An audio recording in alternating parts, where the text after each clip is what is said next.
Hello বন্ধুরা, Facebook পেজকে আপনারা কিভাবে ডিলিট করবেন সেটাই আজকে আমি আপনাদের দেখাবো। সো বন্ধুরা, বেশি কথা না বলে আমি ভিডিওটি শুরু করতে যাচ্ছি। আর ভিডিওটি শুরু করার আগে আপনাদের কাছে ছোট্ট একটি রিকোয়েস্ট, আমার এই ভিডিওটাকে একটা লাইক করে আমার ফেসবুক পেজ ও ইউটিউব চ্যানেলটাকে সাবস্ক্রাইব করে পাশে থাকবেন। তো চলুন শুরু করা যাক। তো ভিউয়ার্স, আমি আমার মোবাইল স্ক্রিনে চলে এসেছি ফেসবুক পেজকে কিভাবে আপনারা পার্মানেন্টলি ডিলিট করবেন। তো প্রথমে যেটি করবেন, আপনাদের ফোনে নেট কানেকশন অন রাখবেন। অন রাখার পরে আপনাদের ফোনে ফেসবুক অ্যাপটিকে ওপেন করবেন। সো ফেসবুক অ্যাপটিকে ওপেন করার পরে আপনাদের ফেসবুকে বাঁদিকে কর্নারে 3 ডট লাইন পাবেন, 3টে লাইন পাবেন, 3 ডট লাইন। তো আপনারা এই 3টে লাইনের উপরে একটা ক্লিক করবেন। ক্লিক করার পর আপনাদের সামনে এরকম একটা ইন্টারফেস হয়ে যাবে। তো আপনারা কি করবেন, একটু স্ক্রল করে নিচের দিকে আসবেন। আসলে এখানে একটা অপশন পাবেন সেটিংস অ্যান্ড প্রাইভেসি বলে একটা অপশন পাবেন, সেটিংস অ্যান্ড প্রাইভেসি। তো আপনারা কি করবেন, এই সেটিংস অ্যান্ড প্রাইভেসির উপরে একটা ক্লিক করবেন।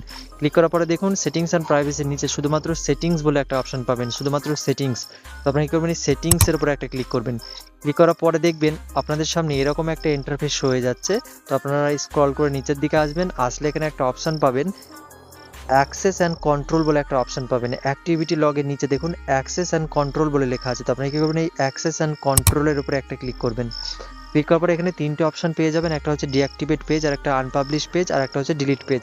তো আপনি কি করবেন, আপনারা যেহেতু পেজকে পার্মানেন্টলি ডিলিট করতে চান, সেক্ষেত্রে ডিলিট পেজটাকে চুজ করবেন। করার পরে এখানে নিচে কন্টিনিউ লেখা আছে, তো কন্টিনিউ বাটনের উপরে একটা ক্লিক করবেন। ক্লিক করার পরে এখানে দেখুন 5টা রিজন দেওয়া আছে, কারণ দেওয়া আছে কী কারণে আপনি আপনার ফেসবুক অ্যাকাউন্টটিকে ডিলিট করতে চাইছেন, পেজটিকে ডিলিট করতে চাইছেন। তো আপনার পছন্দ অনুযায়ী এখান থেকে আপনি একটা কারণকে চুজ করে নেবেন। তো আমি এখান থেকে I have a privacy concern, মানে আমার ব্যক্তিগত কারণে আমি এটাকে ডিলিট করতে চাইছি। তো আমি দ্বিতীয়টাকে চুজ করে নেব, করে নিয়েছি। তো এখন দেখুন নিচের দিকে কন্টিনিউ বলে লেখা আছে, তো কন্টিনিউর উপরে আবার একটা ক্লিক করব। ক্লিক করার পর এখানে দেখুন ডাউনলোড ইওর ইনফরমেশন, মানে আপনি আপনার যে ফেসবুক পেজটাকে বা প্রোফাইলটাকে ডিলিট করতে চাইছেন তার কিন্তু ডেটা কিন্তু আপনি ডাউনলোড করতে পারেন, আপনি কিন্তু চাইলেই ডাউনলোড করতে পারেন। তো আমি ডাউনলোড করবো না এখান থেকে। যদি ডাউনলোড করতে চান ডাউনলোড ইনফোতে ক্লিক করবেন, ডাউনলোড হয়ে যাবে। তো আমি এখান থেকে ডাউনলোড করবো না। তো এখানে দেখুন কন্টিনিউ লেখা আছে নিচে থেকে, তো কন্টিনিউ বাটনের উপরে একটা ক্লিক করবো।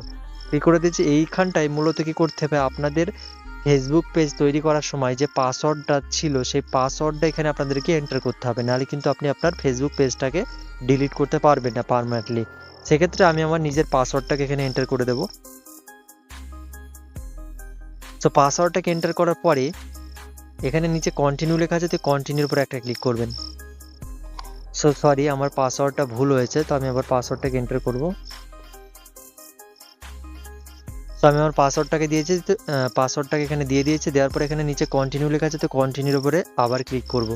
ক্লিক করার পরে এখানে দেখুন ফাইনালি কিন্তু ডিলিট পেজের অপশানটা কিন্তু চলে এসেছে। এখানে নিচের দিকে দেখুন ডিলিট পেজ বলে লেখা আছে। এই ডিলিট পেজের উপরে যদি আপনি একবার ক্লিক করেন, ক্লিক করার পরে ওকেতে ক্লিক করবেন। ওকেতে ক্লিক করলে কিন্তু পার্মানেন্টলি আপনার মোবাইল থেকে কিন্তু ফেসবুক পেজ বা ফেসবুক অ্যাকাউন্ট কিন্তু ডিলিট হয়ে যাবে। আর কিন্তু কোনো প্রকার সমস্যা হবে না, মানে চিরতরে কিন্তু পার্মানেন্টলি কিন্তু আপনার ফেসবুক পেজ বা ফেসবুক অ্যাকাউন্টটি কিন্তু ডিলিট হয়ে যাবে।